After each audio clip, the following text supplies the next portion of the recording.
Bom dia, boa tarde e boa noite. Hoje nós vamos começar ganhando um pouquinho de intuição vendo sintaxe semântica no português e no espanhol. Depois nós vamos ver sintaxe semântica em matemática. E por fim, a gente finalmente vai ver como sintaxe e semântica são aplicadas no mundo da programação.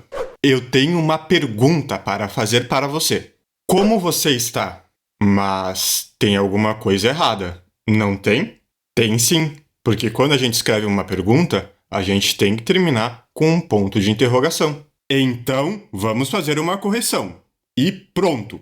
Agora sim, temos uma pergunta em português. Agora que a gente já escreveu essa pergunta em português, tá na hora de a gente ir para outra linguagem, espanhol. Então, como é que a gente escreve essa mesma pergunta em espanhol? Como estás usted?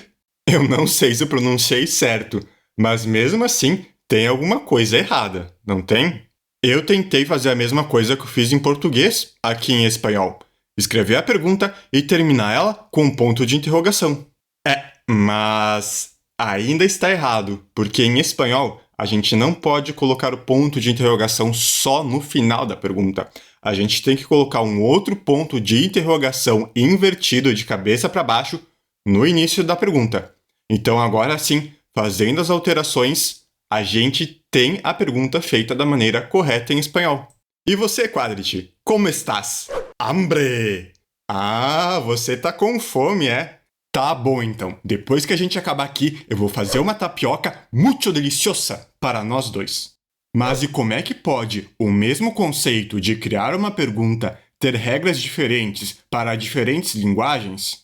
A resposta para isso está em duas características que todas as linguagens possuem, e elas são chamadas sintaxe e semântica. Tanto em português quanto em espanhol, a gente trabalhou o mesmo conceito, o conceito de perguntas. Porém, embora seja o mesmo conceito, essas duas linguagens possuem regras diferentes para definir o que é uma pergunta válida em cada uma dessas linguagens. Sintaxe é o nome dado a todo esse conjunto de regras que define o que é uma construção válida em uma linguagem, como no caso, o que é uma pergunta válida. E quando a gente escreve alguma coisa e segue um conjunto de regras de maneira adequada, a gente acaba produzindo um significado, e esse significado é chamado de semântica. Uma mesma semântica, ou seja, uma mesma ideia, pode ser representada de maneiras diferentes e em diferentes linguagens, como é o caso das perguntas em português e em espanhol.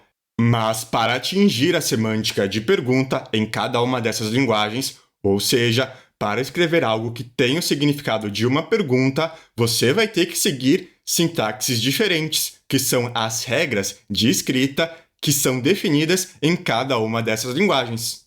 A própria linguagem matemática, por exemplo, possui sintaxe e semântica.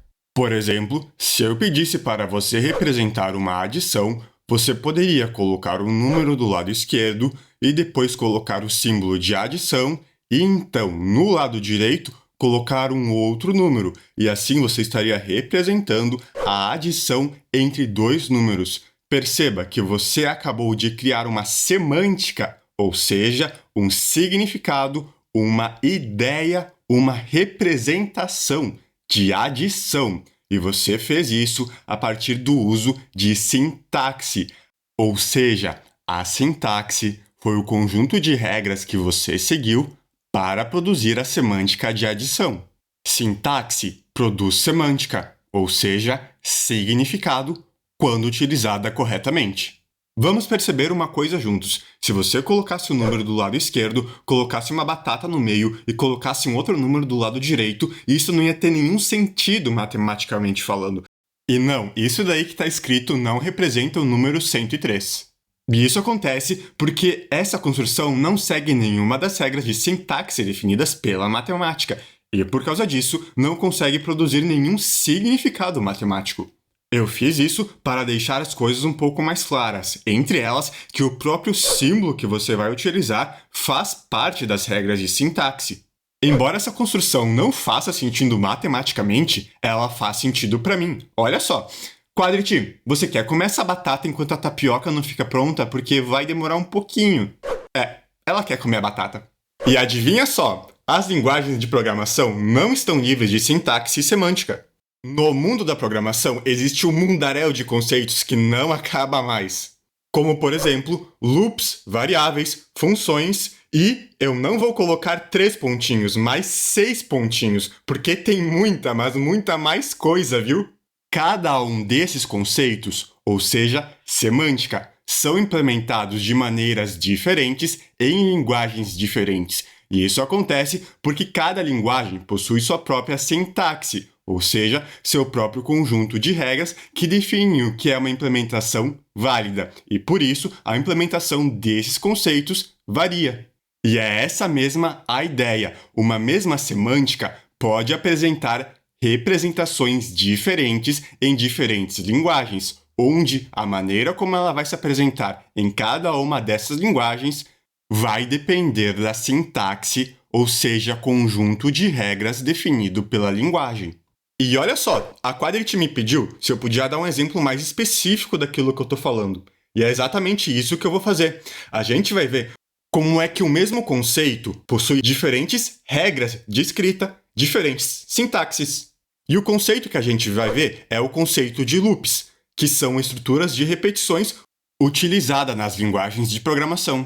Mais especificadamente, a gente vai ver o for loop, que é um tipo específico de loop. E o importante não é entender como que a gente utiliza o for loop, mas o contraste de implementação de um mesmo conceito em diferentes linguagens. E aqui nós temos a implementação de um código que faz a mesma coisa em cada uma das 3 linguagens. Esse código conta os números até 100 e pinta cada um desses números na tela. Nós temos o código em C++, em JavaScript e em Python. Em cada uma das linguagens, esses são os for loops. Perceba como visualmente a gente já consegue constatar mudanças. Eu poderia apresentar várias mudanças, mas ao invés disso, eu vou me focar em uma delas. Quando a gente fala de loops aqui nessas linguagens, a gente quer dizer que eles vão repetir alguma coisa. Mais especificadamente, esses loops vão repetir tudo aquilo que você escrever em um bloco de código que for ligado ao loop. Em C++ ou em JavaScript, para criar um bloco de código, você abre chaves, coloca todo o código necessário aí dentro e fecha chaves. E com isso, você cria um bloco de código. Já em Python, quando a gente quer escrever um bloco de código, a gente utiliza de indentação, que significa recuamento. Quando eu abro uma tab, eu inicio um bloco de código e tudo que eu escrever nessa linha aqui de recuamento fará parte desse bloco de código em Python. E para terminar o bloco de código, é só terminar o recuamento. Como eu havia dito antes, os loops vão repetir aquilo que está dentro do bloco de código ligado ao loop. E aqui, nessas 3 linguagens, a gente consegue ver aonde que está o bloco de código que foi ligado ao loop, que foi escrito de acordo com aquelas regras de sintaxe. É claro que tem bem mais coisa que muda, como dá para verificar visualmente, mas isso já é o suficiente para demonstrar que um mesmo conceito, ou seja, uma mesma semântica, possui diferentes sintaxes, regras de escrita em diferentes linguagens. Não se esqueça, semântica representa um conceito, uma ideia, e para representar uma semântica em uma linguagem, a gente utiliza de sintaxe, ou seja, de regras de escrita definidas pela linguagem. Se você quer continuar aprendendo, se inscreva no canal, curta e compartilhe o vídeo. Até a próxima!